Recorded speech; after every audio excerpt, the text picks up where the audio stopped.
mean, they severed one about 20 minutes into the first film. What do you want? In the Mos Eisley cantina scene, Luke is threatened by noted ballsack walrus Dr. Cornelius Everzan, who tells him in no uncertain terms that his companion Ponda Baba doesn't like him. Oh, and while they're at it, Everzan doesn't like him either. For his troubles, Ponda Baba loses an arm as Obi-Wan draws his lightsaber.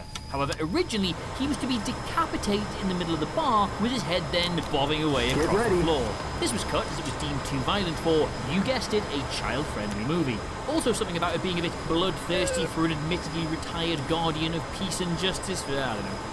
Now, I would normally leave this next part out, but I know how comment sections be, and I don't want to look like some sort of big idiot who didn't know about this, so there's also half an explanation in the wider universe for why doddering old Joe Biden 1 Kenobi here cuts this dude's arm off. Everzan was a mad scientist guilty of horrific crimes with Baba as his assistant. The working theory is that the former Jedi Master sensed this and decided to leave him needing Velcro shoes for the rest of his life.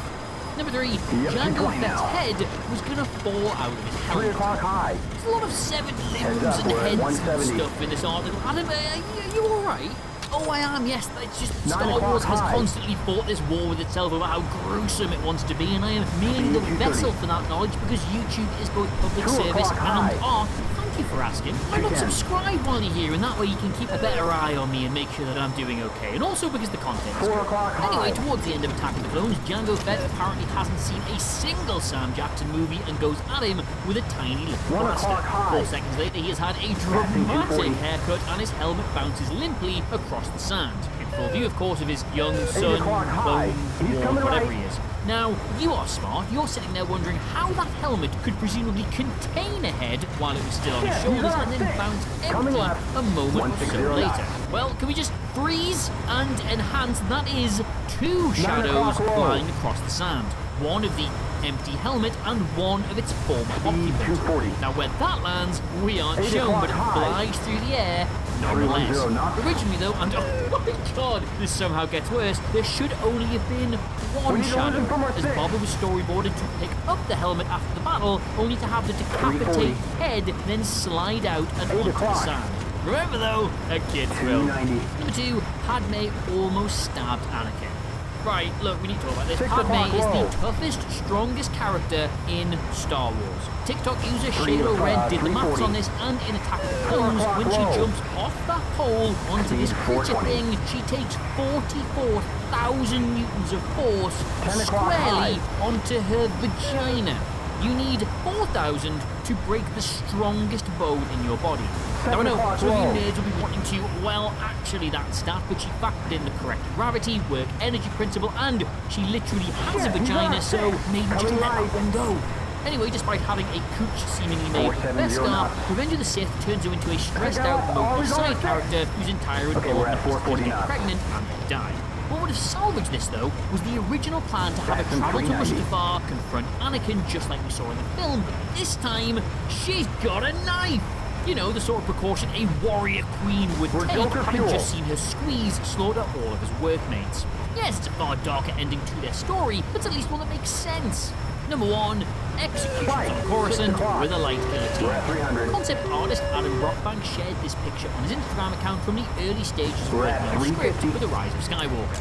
The final film was divisive, sure, I can't be off that discussion again, but one thing we can all agree on was that there were some cool ideas that didn't make the movie.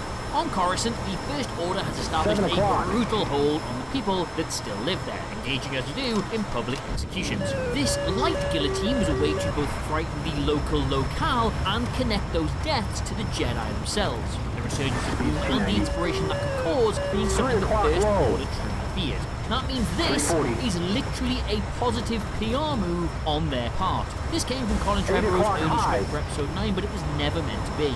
Beheadings in front of a large crowd apparently too much for a franchise where beheadings in front of a small boy are apparently fine. 3:30. 6 o'clock low. Fuel shows bingo. 2 o'clock low. Order 66 is one of the darkest moments in all of Star Wars. It's where Palpatine finally enacts his master 6 plan, o'clock high. commanding his clone Speed troopers to turn 370. against the Jedi, executing their former comrades in a hail of blaster fire, and 7 very o'clock. emotional. But not all Jedi were killed during this tragic event. So I knew it. You're watching One Culture Star Wars, and here's 1 what o'clock. happened to every Jedi that survived Order 66. Number 80, Yoda. Starting with the 10 most o'clock. legendary of all Jedi, Yoda was leading his men in the Battle of Kashyyyk when Order 66 was given.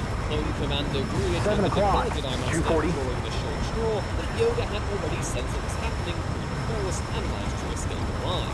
10 o'clock high. Dagobah after he failed to kill And that's the Emperor 280. Coruscant. As his twilight years dawned on him, Yoda was approached He's by right Luke behind us. Skywalker, Coming who right. wanted to train him Passing in through ways 320. Yoda helped the young rebel, hoping he would continue the Jedi tradition. We need to lose him from our Returned to 6. Dagobah a year later, Yoda confirmed that Darth 370. Vader was in fact Anakin Skywalker, Luke's father.